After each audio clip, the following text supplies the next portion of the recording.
Bueno, buenas tardes. Pues gracias. Recuperaré ese tiempo. Bien. El tema que quiero en esta ocasión abordar tiene que ver con algo llamado sedimentación, que primero planteo aquí algunos términos que contextualizan la charla y después ya digo el título, ¿no? Algunas cosas, por ejemplo, en el proceso de la investigación científica hay hallazgos que continúan un desarrollo y especialización significativos, generándose modelos explicativos que logran impacto en ciertos grupos científicos que incluso pueden llegar a ser modas, ¿no?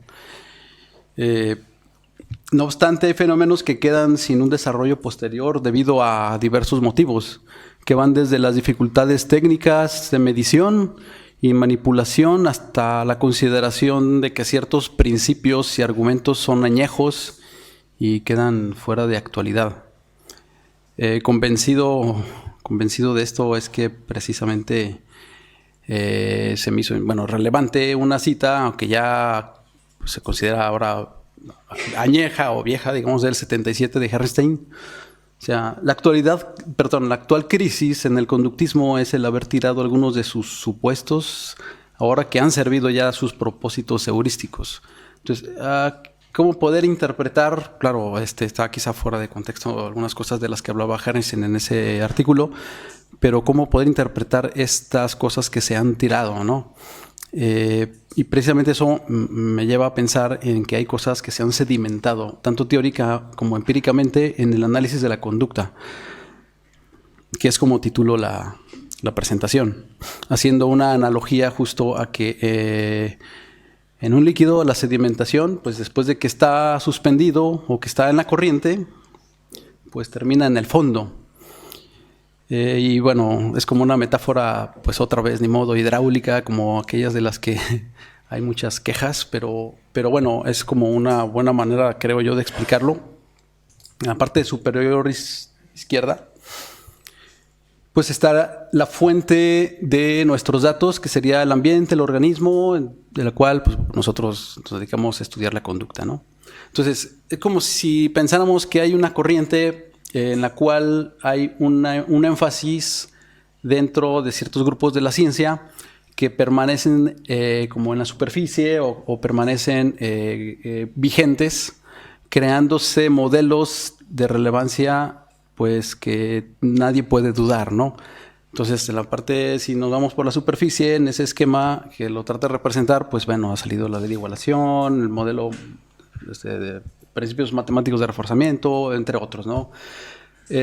Ha sido una fortuna, yo creo, para el análisis de la conducta que se hayan generado ese tipo de modelos porque ha potenciado, ¿no? Yo creo que mucho de lo que ahora se conoce y se le respeta, ¿no? En otros grupos. Pues sí, pero luego viene la otra parte y eso ocurre en todas las áreas, ¿no? De hecho, también en áreas más filosóficas, ¿no? Hay cosas que en el transcurso del tiempo y a pesar de los grandes hallazgos que son los que imponen después la pauta para programas de investigación, viene lo que pudiera aquí hacer la analogía con la sedimentación. Cosas que se quedan en el camino, que no son necesariamente menos importantes, pero por algún motivo se quedaron en el camino, se sedimentaron. Puede ser debido a dificultades técnicas, puede ser debido a que parece algo ya demasiado obvio que no necesita ser estudiado posteriormente porque ya está agotado, o puede ser por problemas incluso de medición, ¿no? Yo aquí menciono algunos, hay muchos más, y yo creo que ustedes, todos los que han estado involucrados en la investigación, en la reflexión teórica, en revisión sobre todo de literatura ya de algunas décadas, podemos identificar que hay ciertas temáticas que han sido prácticamente olvidadas o han sido poco explotadas, ¿no? Así como las 3 maneras de estudiar una conducta autocontrolada que decía Raúl. Quizá nosotros nada más hacemos referencia a una, que es la que más está de moda, pero el resto pues casi no se hace referencia a ella, ¿no? y qué ha pasado con ellas y qué aportación puede dar. En este caso, yo apunto 4, de las cuales nada más hablaré, creo 3. La primera que menciono ahí, que como está oscurito, no sé si en las pantallas se vea, dice soporte de conducta, el concepto de soporte de conducta que lo plantea Skinner en el 38. Nivel operante, que también, bueno, lo plantea Skinner en el 38, pero se menciona de una manera particularmente importante en el libro de Principios de Psicología de Kelly Schoenfeld, y posteriormente Schoenfeld hace varios estudios vinculados justo al nivel operante, ¿no? Y lo que sería aspectos vinculados a la topografía de conducta. Algo muy en particular que desarrolla Skinner en el 32, cuando está desarrollando el comedero, ¿no? Claro, la topografía de conducta sigue siendo vigente en algunas áreas, pero creo que de esta perspectiva, las que quiero comentarles, que ha quedado un poco en el olvido, en cierto sentido.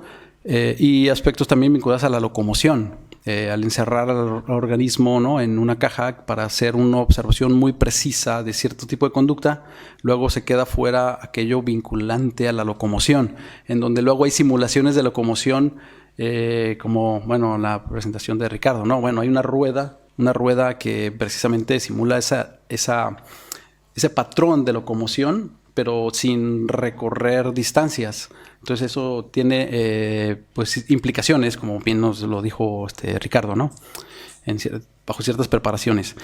Bueno, de todas estas y muchas más que ustedes estoy seguro que tienen muchos ejemplos, quiero hacer solo mención de algunas. Por ejemplo, el soporte conductual.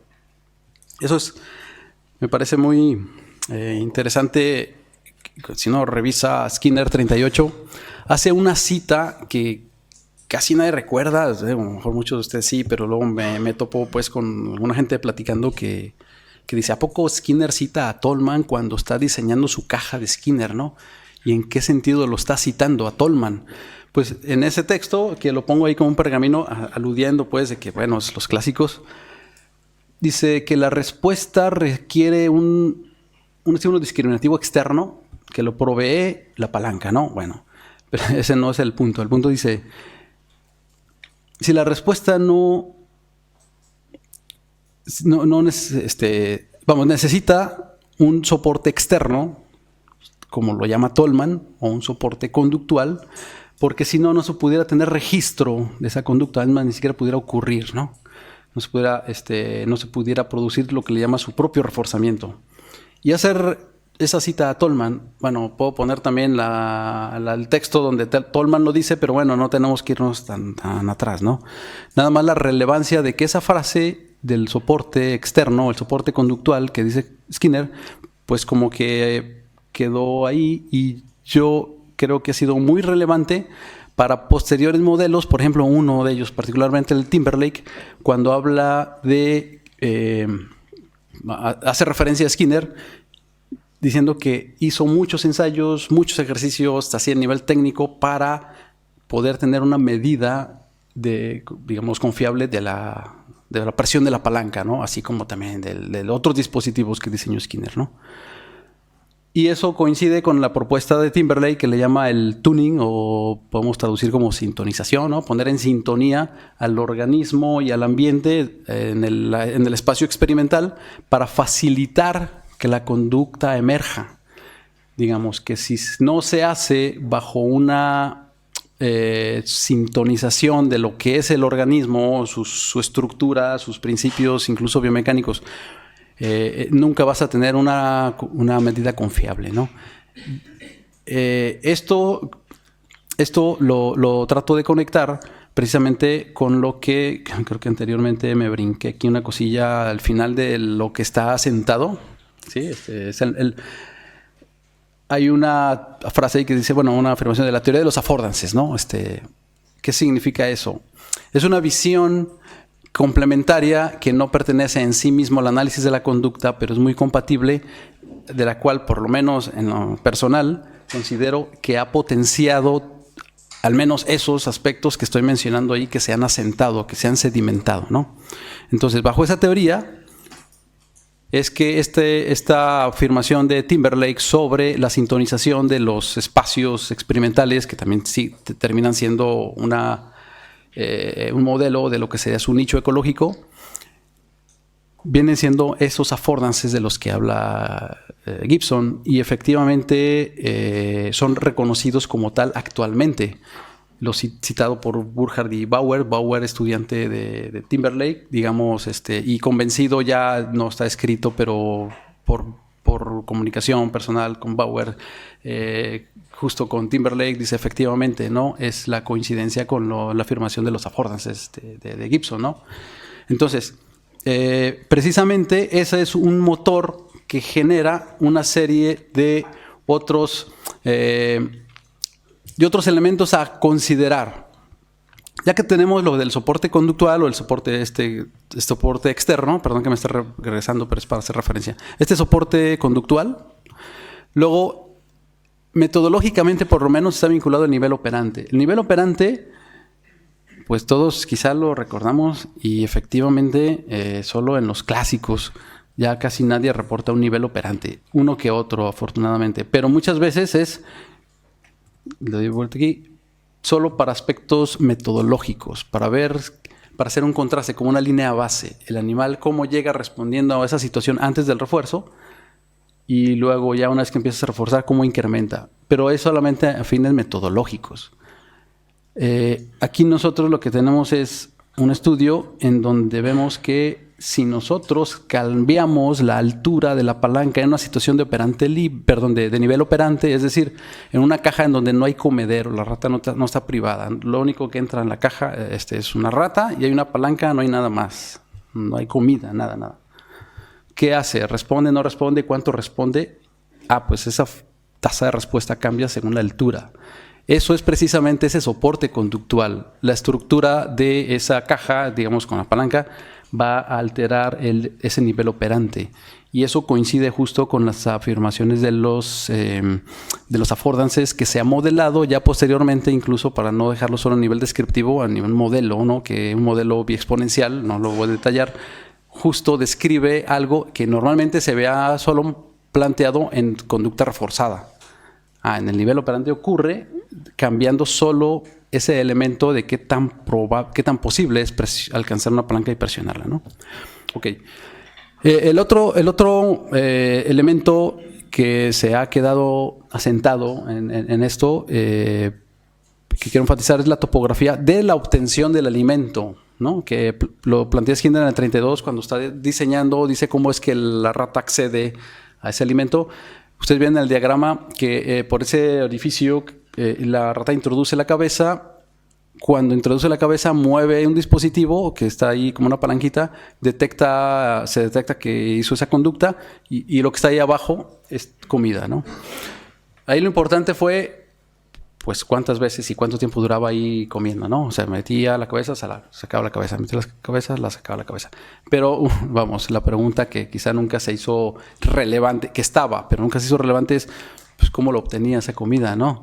Entonces, bueno, a lo mejor no es relevante, pero es una conducta muy, muy, muy importante para muchos estudios de la psicología comparada, como por ejemplo, el uso de qué extremidades o precisamente la topografía para tomar esa comida, ¿no? Eso coincide con muchos otros estudios en humanos en los que estos movimientos se hacen muy relevantes, incluso a nivel aplicado para cuestiones ergonómicas. Y efectivamente otros autores como Wicho en Canadá empiezan a estudiar de manera muy, muy precisa, ¿no? Esto también nos lleva a nosotros a evaluar ciertos parámetros espaciales, digamos, de la posición de un lugar en donde se encuentra un orificio en el que contiene alimento. Un animal, como se representa ahí en el gráfico, podemos luego preguntarnos con qué pata o con qué extremidad es que una rata alcanza esa pieza de alimento cuando está forzado a hacerlo con una de sus extremidades, sus patas delanteras, porque no lo alcanza con la boca, ¿no? Entonces, ¿perdón? Sí, efectivamente. están lateralizadas, ¿no? Hay unas que son zurdas, hay otras que son diestras, así como nosotros los humanos. Hay ambidiestras también. Entonces, una vez que se detecta qué dominancia tiene, nosotros observamos que cambiando ciertos parámetros como la altura o el diámetro del orificio en donde se encuentra el alimento, esa preferencia manual cambia. O sea, no está estática, cambia. Según le cambias esos elementos del medio ambiente, según le restringes o le facilitas el movimiento, cambia de extremidad. Entonces, había quedado así como un poco como una pregunta no muy trascendental: ¿con qué pata agarraría la rata una pieza de alimento cuando estaba ahí disponible? Pero eso empieza a hacerlo relevante porque, bueno, a ver, espérame, eso del izquierdo o derecho, dependiendo de ciertas circunstancias, no es que seas completamente diestro o seas completamente zurdo. Hay ciertas igual los resultados son regulares, no es que es al azar que cambias, no. A ciertas alturas, con ciertos diámetros, efectivamente, ¿no? Hay un orden en el cual lo hacemos con animales, hay gente que lo ha hecho también con humanos, pero bueno, esa es nuestra propuesta, ¿no? Conclusión. Sí, creo que casi pasándome unos segundos. Pues solamente como una reflexión por la importancia histórica y un futuro alterno que pudiéramos imaginar. Si los sedimentos del análisis de la conducta no hubieran quedado ahí, ¿no? Le completamos cada quien. Y se formara un nuevo futuro del análisis de la conducta, sabiendo qué es lo que tenemos que mirar atrás y rescatar, que se ha quedado en la historia y que no está de moda. Entonces podemos quizá decir, como decía Arthur Clarke, ¿no? O el futuro no es lo que solía ser aquellos ayeres. Bueno, gracias.